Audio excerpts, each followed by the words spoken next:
Welcome, everybody. It's great to have you all here and to have our special guest, Dr. Sarah Walker, here to give us a presentation on building of virtual power plants within buildings. My name is Jack Yashenyak. I'm the director of the Monash Energy Institute. I know I'm looking at the attendees, and I see many familiar names there, but I also see some new names here. So I'd just like to say good morning and good evening to people all around the world, wherever you may be. Let me start firstly, though, by acknowledging the people of the Kulin Nation, on whose land Monash University is based in, and actually a lot of the people that are attending here are also gathered on. I pay my respect to their elders, past and present.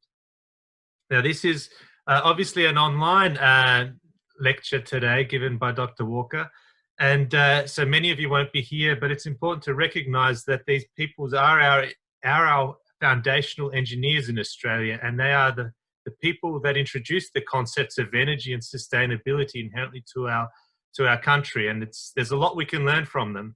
And so it's actually with great coincidence that Sarah has worked in the area of energy efficiency amongst many things throughout her career. So let me just give a brief background bio of her achievements to date before passing on to her for a presentation. She did a Bachelor of Science in Physics from the Leicester University, and went on to actually do a Master's in Environmental Science before going and doing a PhD. Her PhD was rather different from her Master's, which was focused on sudden infant death syndrome, where PhD was in fact on impact of domestic electricity supply on the competition of renewable energy technologies in the UK. So vastly different. But she's continued on in that theme since that time and has worked in industry, has also worked in Northumbria University, and joined the University of Newcastle, or the Newcastle University, in 2015 to continue work in that broad space of energy. In 2019, she was appointed the director of the Centre for Energy at the Newcastle University. And so today she'll speak on some overarching themes around buildings as virtual power plants, but also to give us an introduction into some of the activity that's being carried out in the centre. So before I pass on to her, let me just say that we will be glad to hear questions at the end of Sarah's presentation. There is a chat function in Zoom and also a Q&A function there. So please feel free to drop your questions throughout the presentation, and we'll address those towards the end. So without further ado, let me introduce to you Sarah Walker, and we look very much to your presentation in the coming hour or so. So thanks very much, Sarah. Welcome aboard. Thank you very much. It's great to have the opportunity to chat to so many people and tell you a bit about some research that I've been doing at Newcastle University, and also a little bit about the Centre for Energy at Newcastle. So I'm just going to share my screen here. Here we go. So I wanted to tell you a little bit about some research work that we've been doing around buildings. Most of my work is around energy efficiency and renewable energy, looking at stuff that's smaller scale, and also looking at how those components fit into the wider energy system. So really interested in how technologies combine. So in terms of the work that we've been doing and some of the reasons behind it, can you see my slides okay, by the way? I just want to check that you can see those.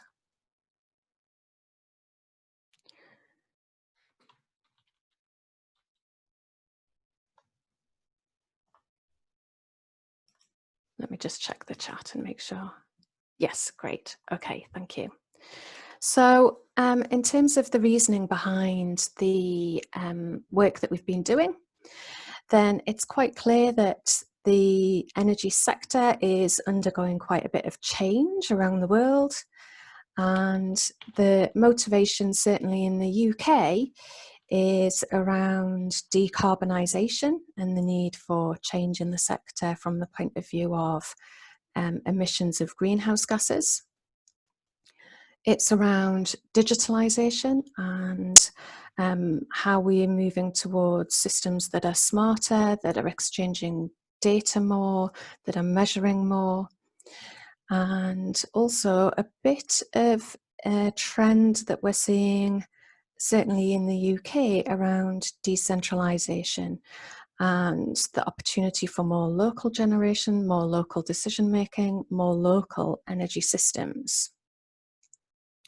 So when we look at the use of energy in buildings, then we see that buildings are making quite a significant contribution to our emissions from the energy sector when we look at the energy use in buildings. And depending upon which bit of the world you're looking at, it varies ever so slightly. But in International Energy Agency member countries, then around 40% of energy consumption is in buildings. In the UK, about 30% of our energy is used in the domestic sector, about 30% in the industrial sector, and about 30-ish, although it's slightly bigger, in the transport sector. And when we look, I've got a graph here that shows you some of the energy vectors that we use in the UK. When we look and compare our gas consumption, which is the very messy blue line that's at the very top, it's a proxy for our heat demand. Most of our central heating in the UK is by gas. We've got quite a high proportion of our domestic buildings connected to the gas network. Immediately under that, the quite blocky line is our demand from transport. But the interesting one is the red line, which is our electricity demand. So you can see that the gas demand is very seasonal, very peaky. Quite a big difference between the peak and the trough. The electricity less so. It's still seasonal, but less of a difference between winter and summer. And certainly the electricity demand is much less than the gas demand. And our electricity system is sized for that peak. And if we were to electrify our heating demand and electrify our transport demand, so that blue line and that blocky line added onto the red line, we'd need a much bigger electricity system. So decarbonisation of our heating in the UK is quite a concern. We're very reliant on gas.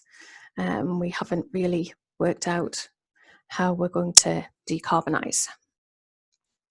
So that's what I've been interested in. I've been interested in if we were to decarbonise our heating, and if some of that was done by electrifying some of our load, then what does that mean in terms of the role of buildings in that wider energy system, and particularly connected to the electricity system?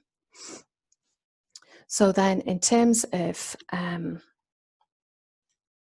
sorry, my slide isn't moving on. In terms of thinking about virtual power plants then, the opportunity is to think about multiple stakeholders coming together and think about multiple sites that could behave once joined together and controlled in a combined way. Think about those sites as multiple virtual power plants or power plants. To do that, we can make use of energy generation, we can make use of energy storage, we can make use of controllable loads, and we can also think about electric vehicles as part of that combined virtual power plant.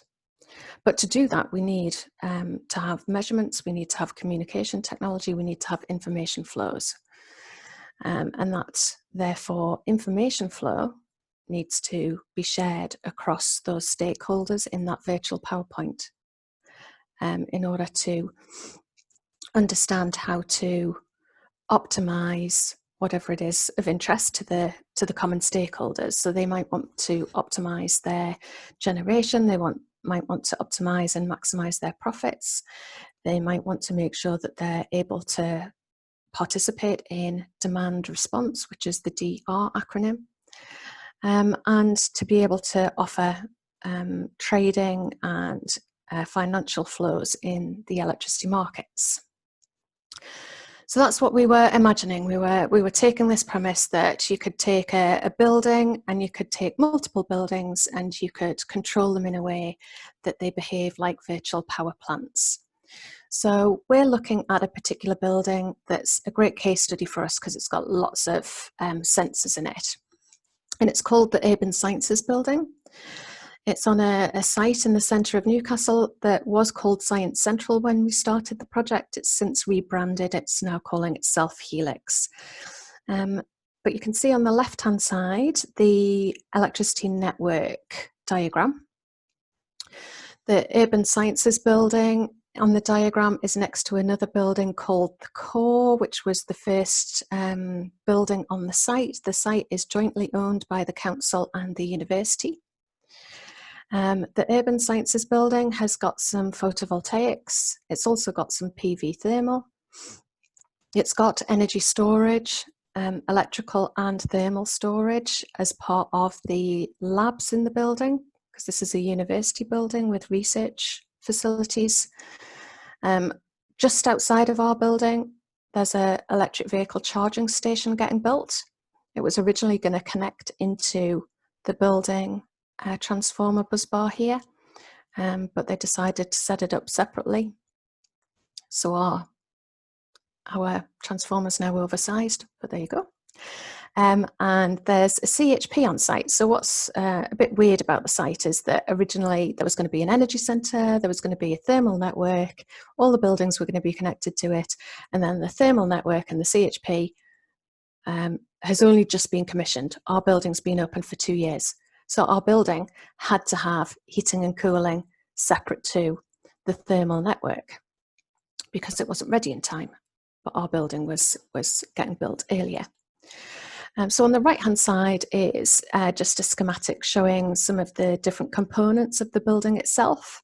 So I mentioned the photovoltaics. HP is heat pumps. It's electrically heated and cooled. We've got PV thermal. I'd mentioned that previously. We can connect up to the CHP, so it was part of the design to make sure that it was heat network enabled. It's also got gas boilers in there as backup, and the gas boilers do a little bit of preheat for us.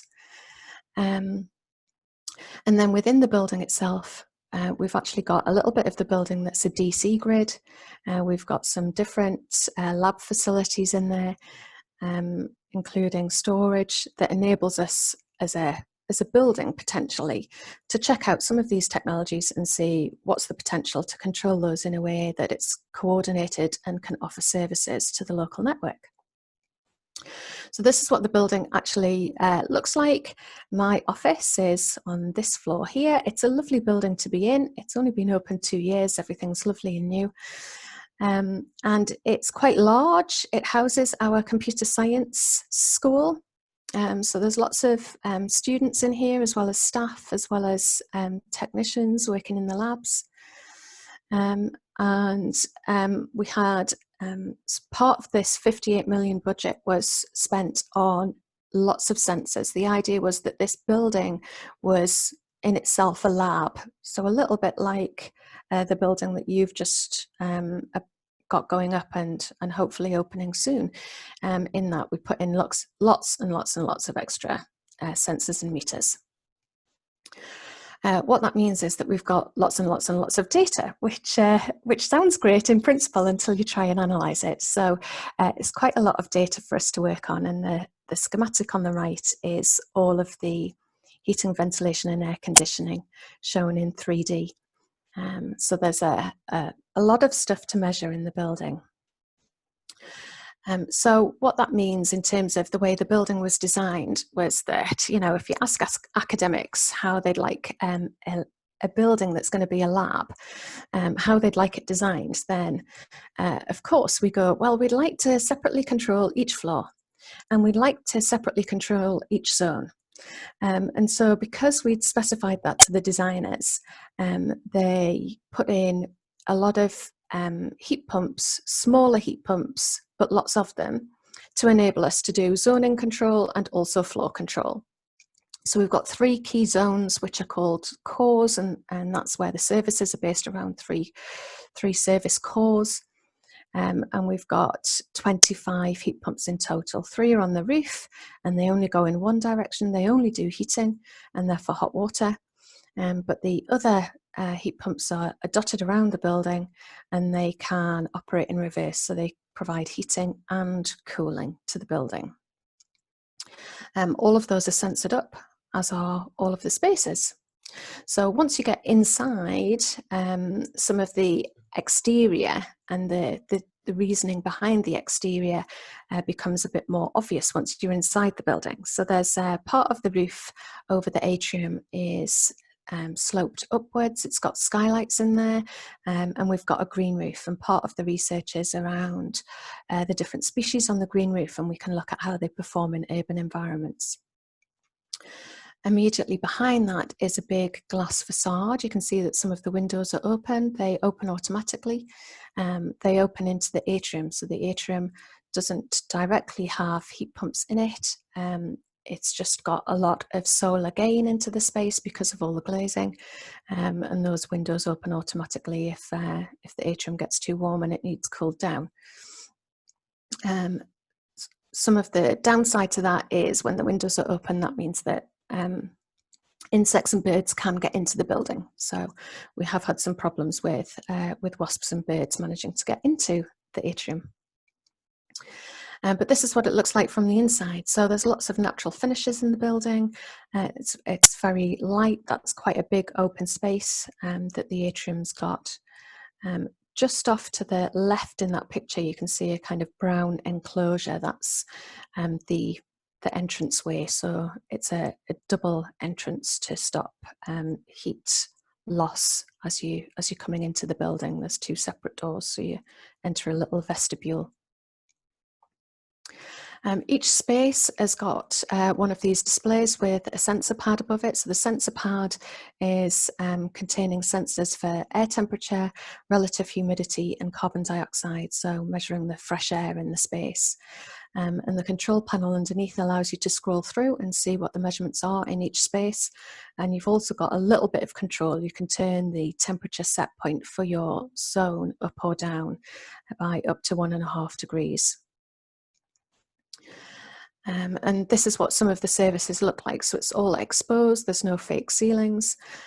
So you can see the fresh air ducts coming into the space. You can see the heat pumps on that back wall there above that white, I don't know what to call it. Is the metal tray carrying all of the cabling as well for the space. And the little white panel hanging down from the ceiling is to attenuate some of the noise movement. So that's what the office space inside looks like. All of the data for the building is publicly available. So you can go onto this site, it's called Urban Observatory, and you can look at a 3D render of the building. You can pick it up and drag it around. You can choose floor plans, so that's what I've done on the right. And you can choose individual red dots, which is where there are data available in each of those spaces. I've clicked on one of those, which is why it's blue. And you can see the data for that space. So depending upon what sensors are in that particular location, then you can normally see the carbon dioxide, the relative humidity, the temperature, the lighting level. Depending again on what's in there, sometimes you can see some individual electricity consumption. If there's a local electricity meter, there's water meters in lots of places as well, so we can see how much water is getting used by the different toilet facilities on each floor. All sorts of different things that we put in to enable people to do research. So we've got someone interested in water and people's preferences in terms of different kind of flow rates for hand washing and flow rates for toilets. So we've got some low flush toilets in there. So we can see through the water usage at different points whether people have certain preferences for different types of sanitary ware. But that's not my interest. I'm interested in the energy.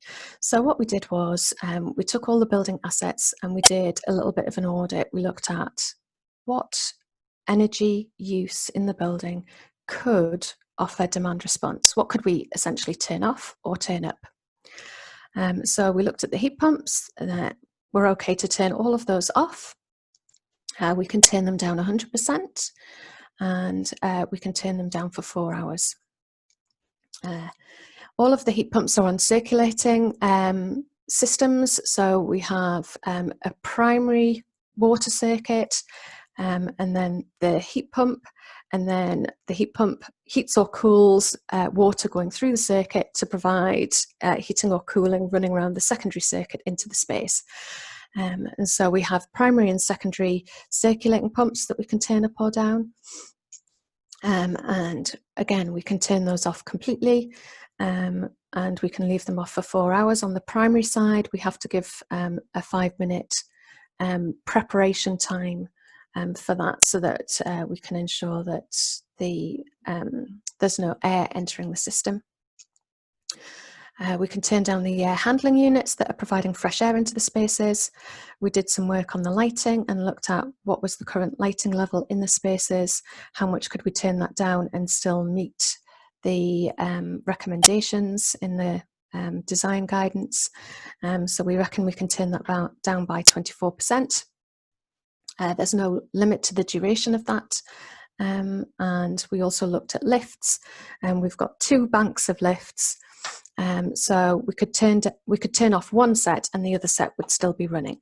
And so we had 6 lifts in the second bank that we could turn off. So that was our audit. And then we did some work looking at, okay, what if we actually then did turn those things off? So this is some modelling work. We used a piece of software called Energy Plus. And in these 2 scenarios here, we've got a typical office, and then we've got a worst case office where the occupant density was quite high. So looking at the air handling units and looking at the carbon dioxide levels in the space, we simulated what would happen if we turned off the air handling units. So the air handling unit demand is the blue histogram bars, and you can see at first that they're offering 986 litres per second of fresh air into the space. And then we simulated turning them off. When they were running normally, we've got a solid black line, which is the level of carbon dioxide in the space. And when we simulate turning them off, at the point we turn them off, we've got 470 parts per million of CO2 in the space, and that creeps up over time until it reaches 1,000. At 1,000, then the control kicks back in, and we don't allow it to go over 1,000 parts per million, not because that's toxic, but you would just simply start to feel a little bit sleepy. And so you want to try and make sure that you don't go above 1,000 in terms of fresh air. So at that point, the air handling units kick back in. They run a little bit more vigorously when they're first turned back on, and to give the fresh air a bit of a kick. And then they're back to their 986 level as before. So we did the same looking at a worst case scenario space as well. So what we found with a typical space was that we could turn the fresh air, the air handling units, we could turn that off for 3.5 hours before we reached the threshold. And then recovery from the threshold back down to close to the original value took about between 45 minutes and an hour. For the worst case space, then the carbon dioxide increase was more rapid. It was already at a slightly higher level compared to the space that had a lower occupancy. So we started off at 594 parts per million when we turned the air handling units off, or simulated turning them off. And we reached 1,000 quite quickly. In fact, we overshot that a little bit in terms of just the time units that the simulation ran for. And so we couldn't turn the air handling units off for very long in this space. We had a 30-minute opportunity to turn them off before we reached the threshold.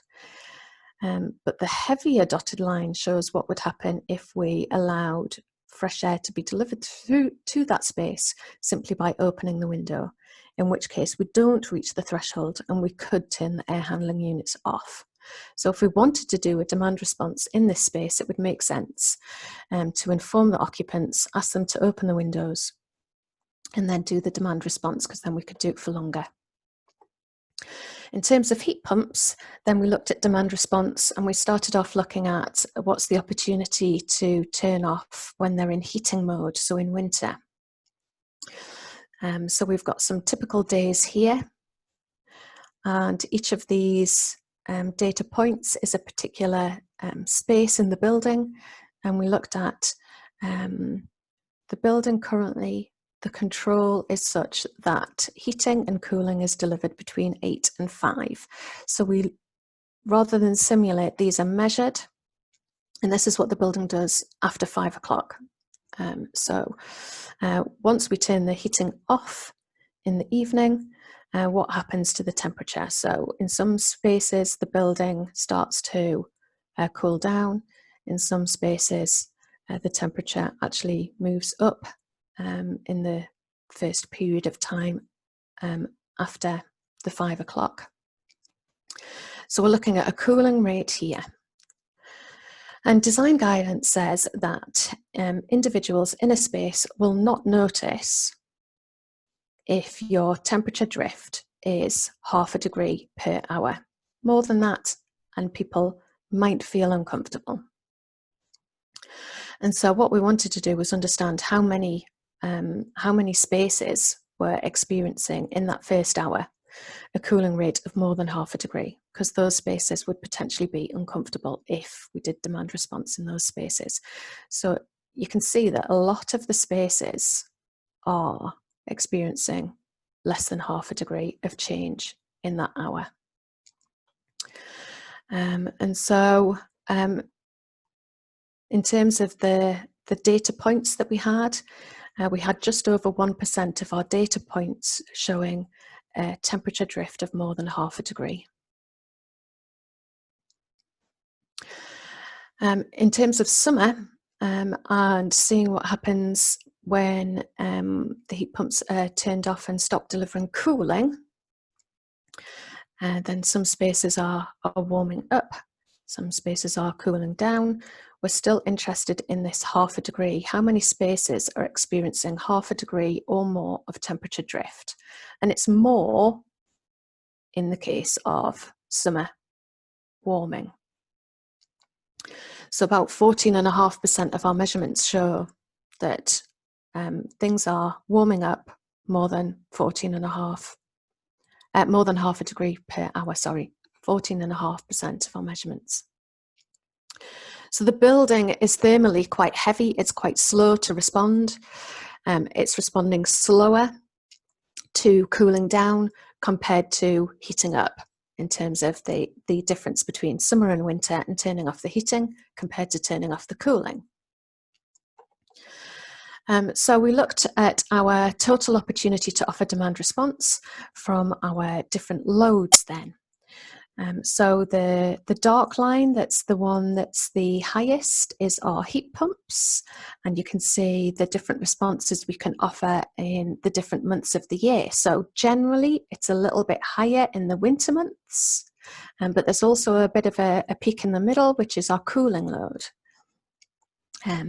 The lighting is fairly consistent across the year, and the air handling units also fairly consistent, although tailing off a little bit in winter in terms of what response we could offer.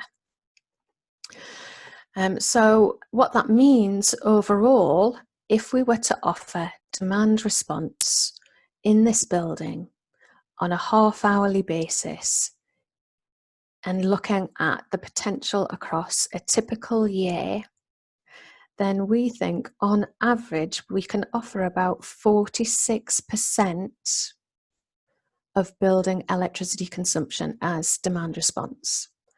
That's through the heat pumps, the pumping circuits that go with the heat pumps, the air handling units, the lighting.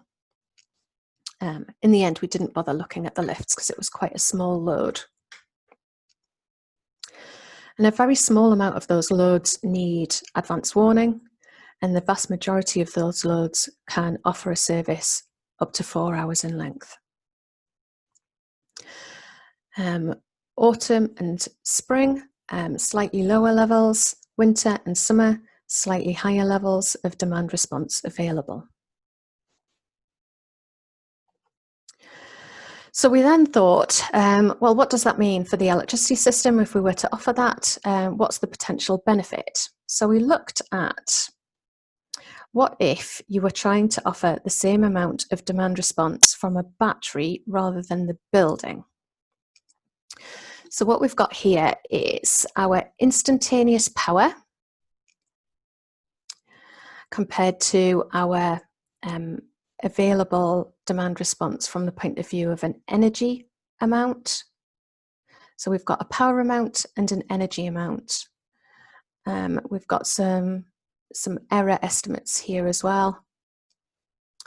So if we were trying to offer the minimum amount of demand response in the building during office hours, we think that's 50 kilowatts, and we could offer it virtually all the time, but just under 100%. Outside of office hours, the minimum amount available to offer, because less things are switched on, is 28 kilowatts, but we could offer that all the time.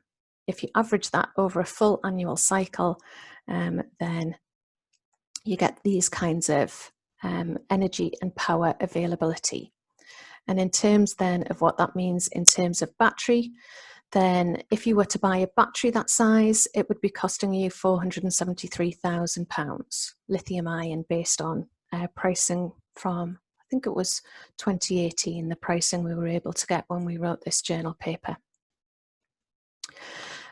Instead of the minimum, you could look at the average, or you could look at the top quartile. So the top quartile one's quite interesting.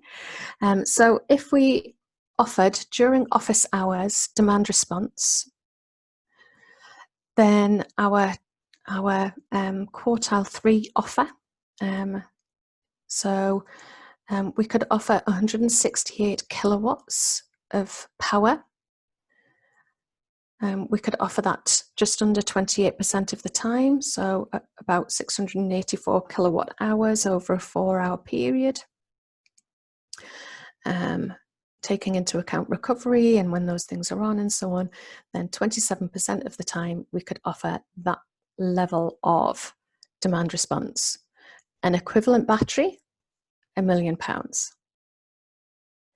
Rather than in office hours only, what if it was over a full annual cycle? You're offering slightly less in terms of the power and energy, and slightly less in terms of the percentage of the year that you can offer it. It's a slightly smaller battery, but still £844,000. So for around half of the year, 54%, for around half of the year, if we were to offer the average demand response, we could offer it for half of the year, which would give us around 640 kilowatt hours of energy in any 4-hour period to be able to offer. So whilst a single building, obviously this is a fairly large one, whilst a single building isn't necessarily large enough to bid into the market structures that we have currently in the UK, it just goes to show how expensive an equivalent battery size would be if, instead of purchasing services from the building, the network operator purchased a battery. So the building's already there. It could function a little bit like a battery in terms of demand response. So, so there's a journal paper associated with this. The interesting thing is that we've got controllable loads in the building. Buildings are quite distributed by nature. In terms of their indoor climate, there's potential for buildings to be able to free float, so to turn the heating and cooling off and enable them to to temperature-wise to respond to the external environment for short periods of time in order to offer flexibility to the local grid. That enables us to offer services that relieve grid constraints. If we're going to electrify heating, we need a much bigger electricity system.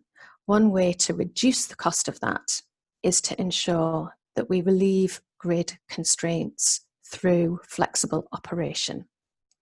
This enables us, particularly on distribution networks, to reduce congestion.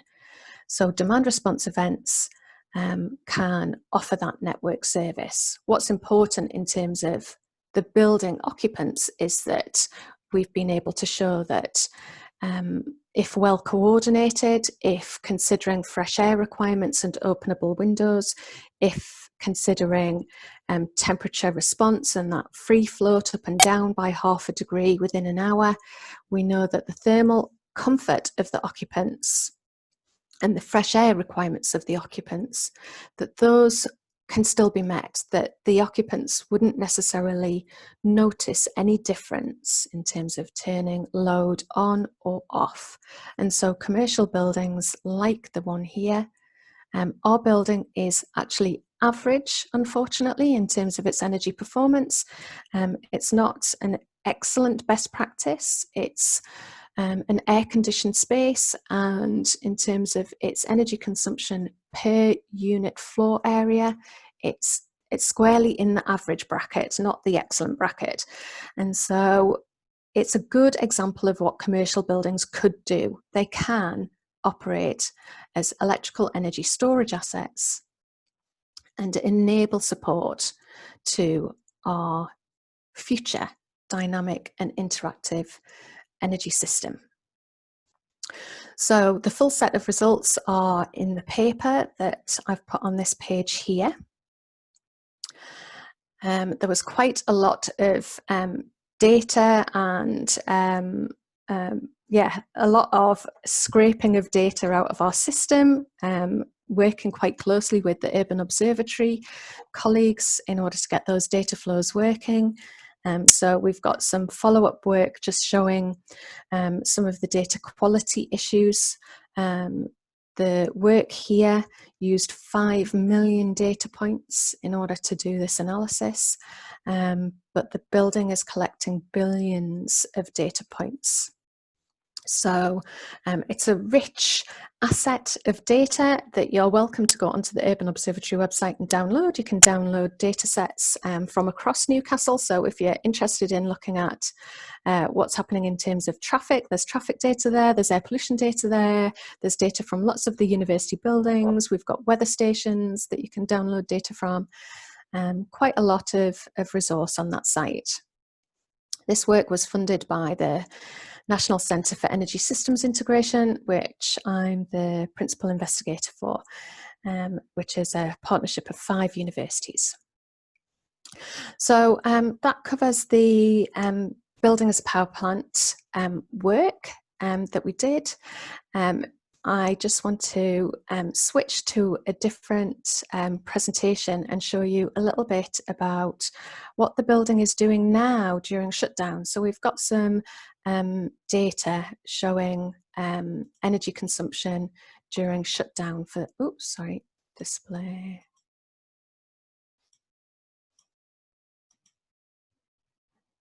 It's just being a bit slow. I don't know why it thinks there's a different. Let me end that and try again.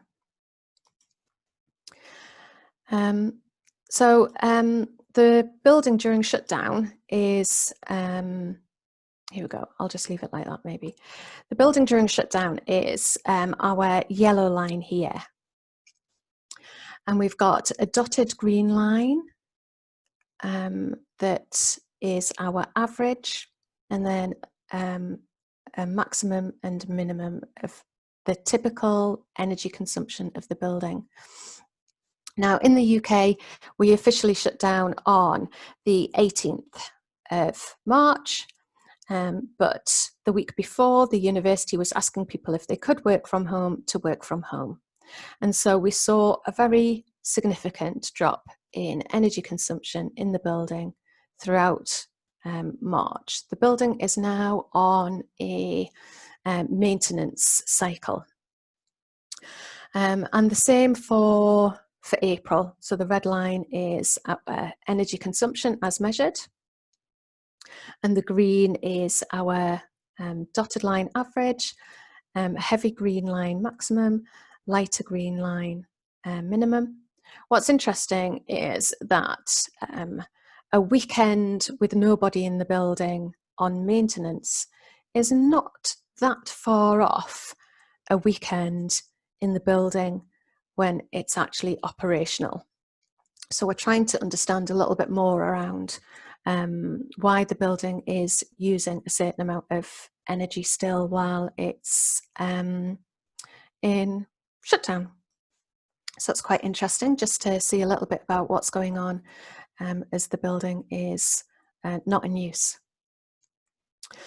So one final thing to show you is just what's going on in terms of our Centre for Energy at Newcastle University. So I just wanted to say a short piece about that. And in terms of what we're doing at Newcastle University, we're a centre of individuals all working in energy, but in quite disparate subject areas, looking at thinking about energy systems across different scales, so from single house to globe, across geographies, so from hamlets and small villages through to megacities, across disciplines, so from social sciences through to technologies and engineering, and across different applications, and in particular thinking about the Sustainable Development Goals and Goal 7, which is around affordable and clean energy. So our research in the Centre for Energy is focused around three themes of energy, justice and ethics, and security and resilience. And so we've got people working in different disciplines in those three subject areas. So if you wanted to find someone at Newcastle to collaborate with, then we know who's working in these different themes and can put you in touch with the right person to do some collaboration on. We set up the Centre for Energy at Newcastle because we had quite a few big projects already. So I've already mentioned the National Centre for Energy Systems Integration. That's a £20 million centre. We've got the Supergen Energy Networks Hub, which I'm also involved in. That's a £12 million centre.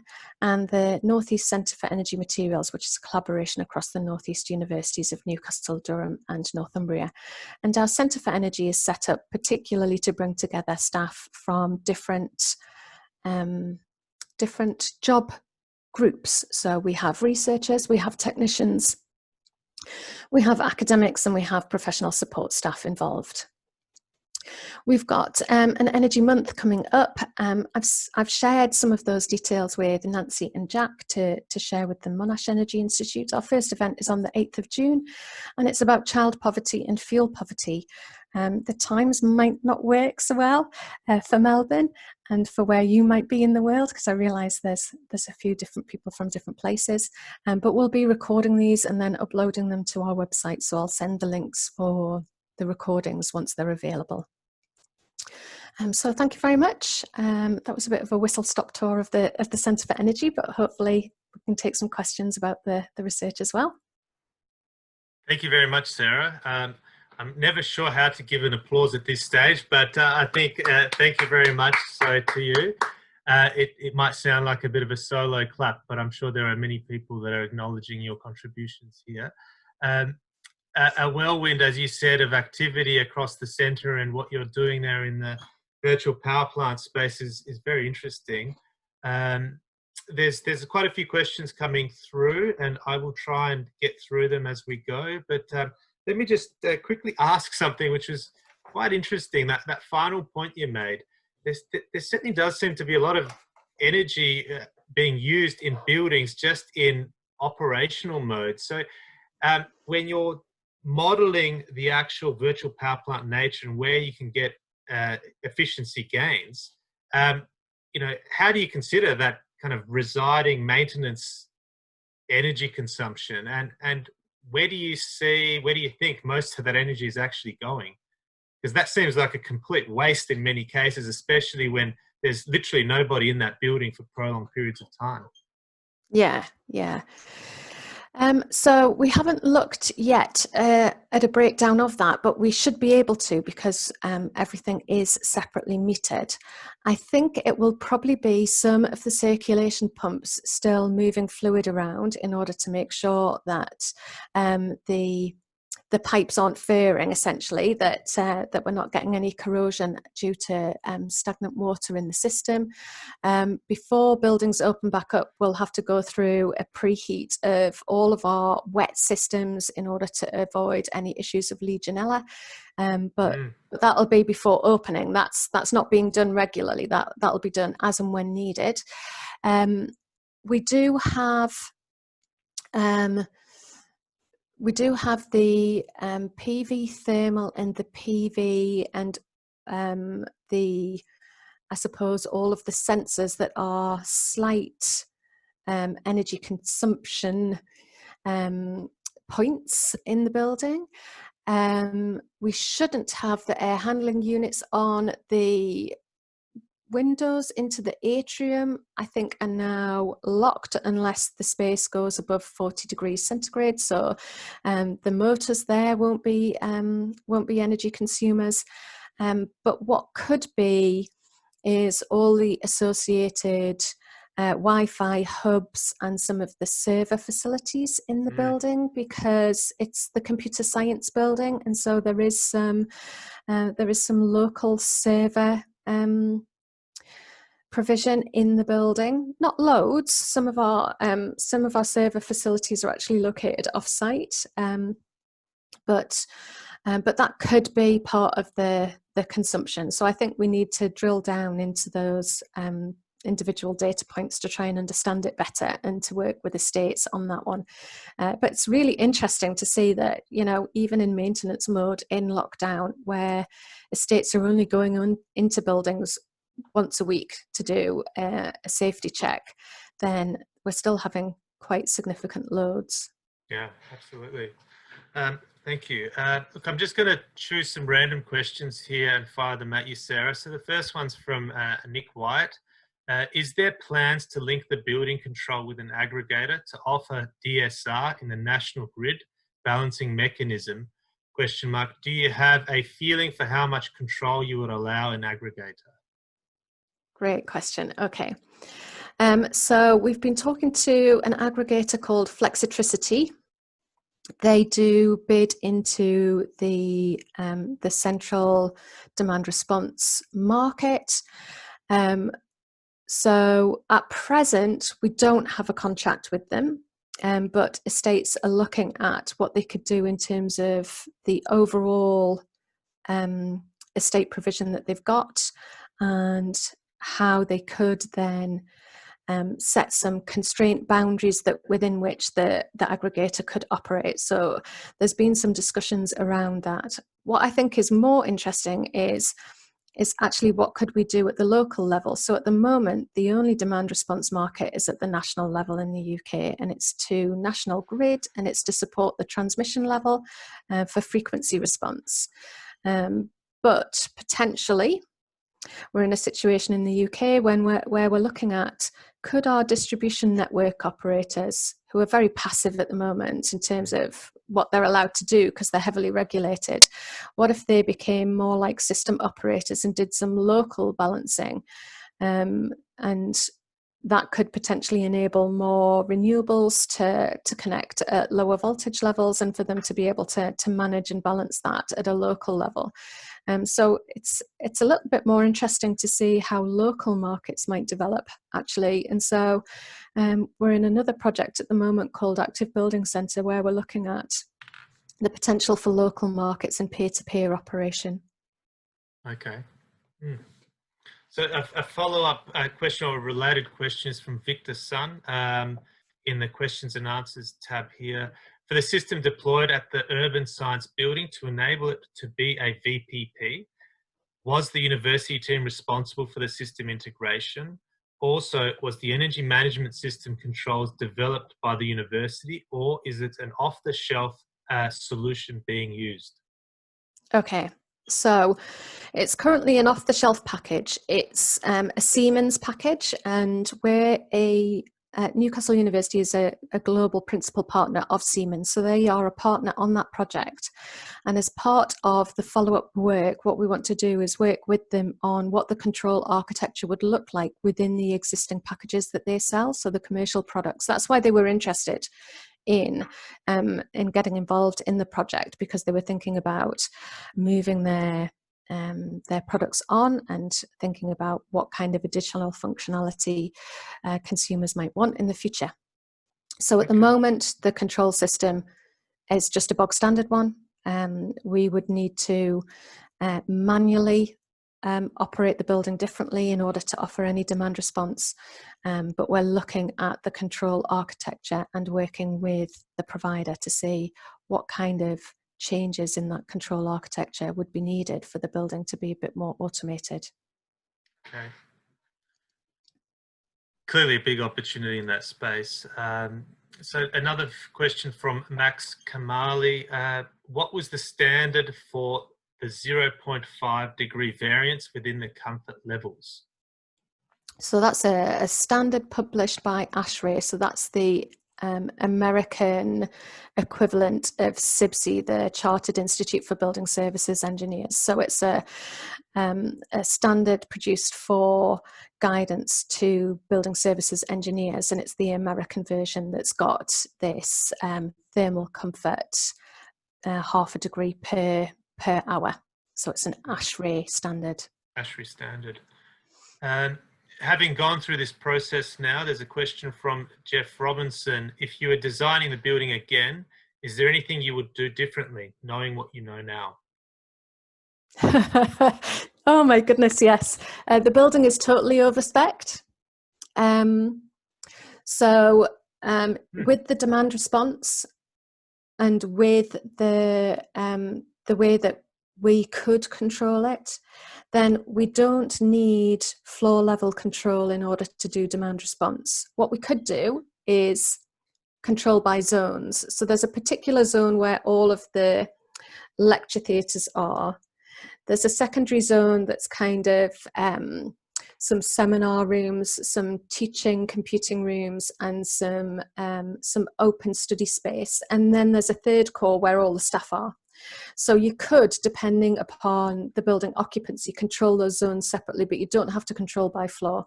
And so we could have put in fewer, larger heat pumps. So that would reduce the complexity of the building systems overall quite significantly, and reduce the amount of motor load for all of the primary and secondary circuits as well, because we wouldn't have quite so many heat pump. Quite so many heat pumps with associated circulating pumps. So that would be a definite difference for me. And then the other difference is that certainly working in the space, it makes no difference if you change the control panel by 1.5 degrees up or down. It doesn't seem to make any difference to your comfort in the space or the temperature over a period of time.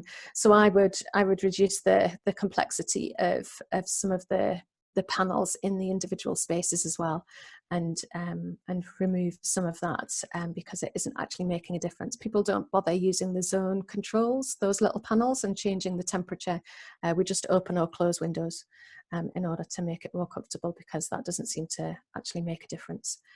So we could reduce the complexity there as well. Yeah, it makes sense. I mean, people may want some decision making the first little bit of time, but maybe after a while they may get tired of it. So yeah, we have another building on site actually where the windows can't be opened. They're automatic, and people hate it because they don't have that personal control. Whereas this building you can open and close the windows in your space, and so that's improved the satisfaction.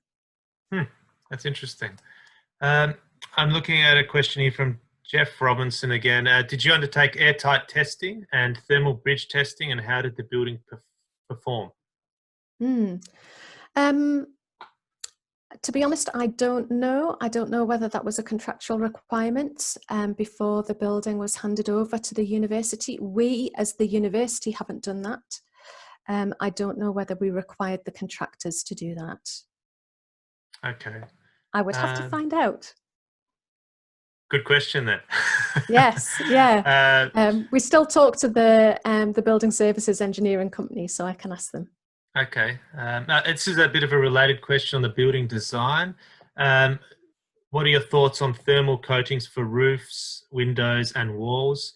Reflectioning, heat onwards, savings, energy savings galore. That's the question. Yeah, I suppose it partly depends on where the building's located, and therefore whether you've got worries about an urban heat island effect or whether your building is actually in a less dense space. Unfortunately, well, I'll try not to slag off architects, but there seems to be a preponderance of building design with huge amounts of glazing. And that leads to problems of overheating, even in a temperate climate like the UK, which requires heating in the winter. We still get problems of overheating in summer in commercial buildings due to in my opinion, due to excessive amounts of glazing in the design. And so any opportunity to improve glazing performance, because I don't think architect designs are going to go away, any way in which we can improve glazing design in order to reduce solar gain into spaces and reduce that overheating is important as part of building performance. Ideally, we'd go for less glazing, but getting that balance right between, yes, you want natural daylight into the space, and research shows that people like to have views and be able to see out of the building. But yeah, we could do with designing buildings a little bit more carefully to reduce overheating in summer. Okay. I've got a question here from Laszlo Fraser. It's about comparing the costs for implementing the hardware, software, and maintenance costs of the demand response components versus just installing the battery as you described. How would they compare? Yeah, okay. So first of all, to say that we had a research grant to help with some of the costs of the sensors and the monitoring. So what we've got in the building is much more than a standard building energy management system in terms of the data. So the additional cost of the data systems is, whilst it might not have needed as detailed a sensor system as we have, and that's something that we're looking at, is, you know, what's the minimum you could get away with and still have enough information to be able to control and offer demand response.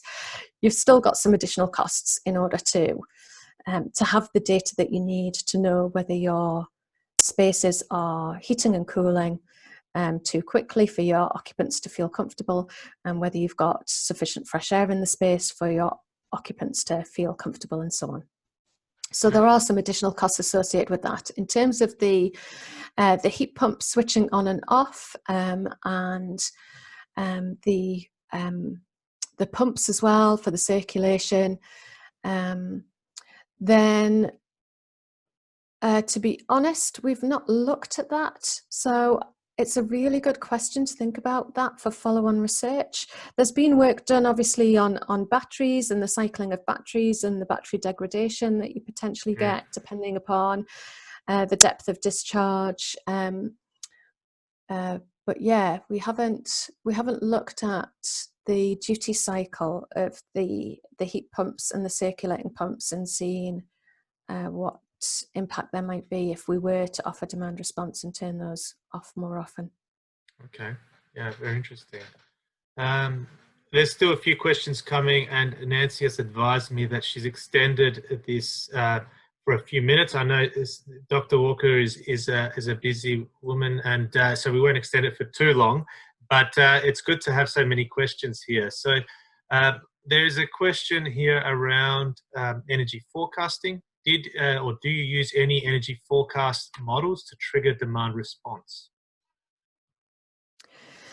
Okay, so at the moment with the building, we don't, but we've got another little project going on which relates to the data I showed you about what's happening with the building during lockdown. So as part of the Supergen Energy Networks Hub, we originally, as part of our research project, said that in year 3, we're currently just starting year 2, but in year 3 and 4, we said we would look at the challenges to the networks of climate change, of disruptive technology, and of social change. And the social change one we said we would look at is what would happen if lots of people worked from home.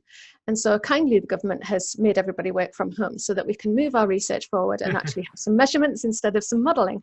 And so what we're doing as part of that work is looking at the data that's available about the changes in energy demand during lockdown, and then trying to develop some prediction algorithms based on very short-term available data to predict forward, because we have no historical data on which to base predictions currently, because we have no historical precedent for the extent of the lockdown that we're currently in the UK. And so we want to develop some prediction algorithms so that if we were to shut down again, if there was a second wave of cases, that we would have some developed prediction algorithms that would help support the energy networks moving forward to better understand electricity demand and gas demand. So at the moment in the UK, so for example, yesterday it was a bank holiday in the UK, we had another day previously in this month where electricity demand was expected to be at a historical low, and we had very high winds forecast. And so National Grid have requested emergency powers to help with grid balancing, and requested that they can turn off distributed generation in order to help them balance frequency due to periods of high generation matching periods of low demand. So the low demand is because we're all in lockdown, there isn't the industrial demand, and then there's also a bank holiday, so people who are working from home aren't working from home, and so the demand is quite significantly low.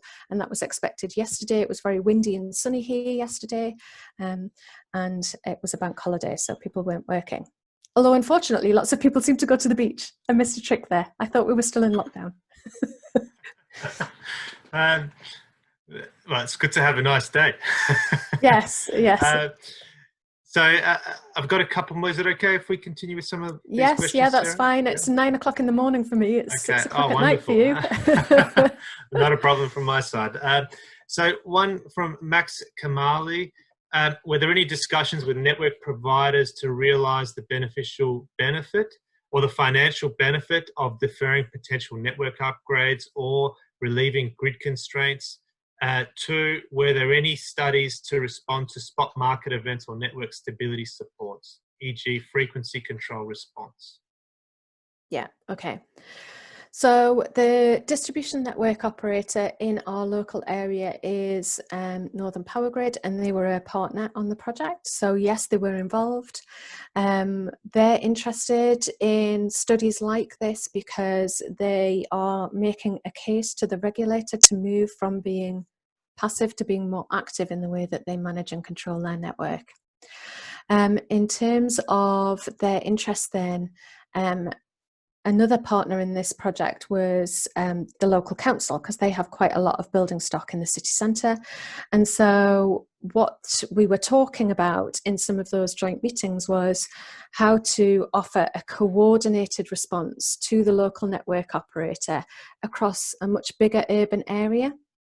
So when I showed you the network diagram of where the urban sites is connected, it's a redevelopment of a site in the city centre. It used to be Newcastle Brewery, and when the electricity network was upgraded there in advance of the site being developed, then we've actually got quite a strong network where the building happens to be located because it was upgraded. So it's not like we're on a particularly weak floppy bit of network that is quite quite weak. We've got a reasonably strong connection in terms of the size of cables, the size of transformers, the capacity of the substation locally. But where it gets interesting for the network operator is to think, what if lots of people were participating in the market? How do I make sure that that participation is coordinated and not in opposition to each other, so that the network gets the maximum benefit? So they have been involved in those discussions, but at the moment there is no local market. So all of this is very hypothetical.